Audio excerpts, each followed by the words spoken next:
भैया ये तोता तो बोल ही नहीं रहा। भैया पहले तोते को खिलाओ पिलाओ, दोस्ती वोस्ती बढ़ाओ, फिर बोलेगा ना। 2 घंटे बाद। भैया खाना खिला दिया फिर भी कुछ नहीं बोल रहा।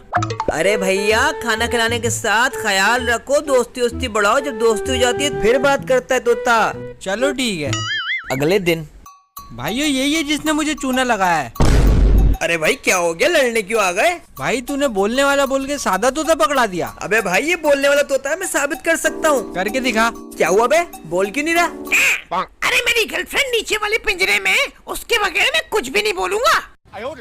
अरे भैया तोती लो फिर बोलेगा। ठरकी है तोता।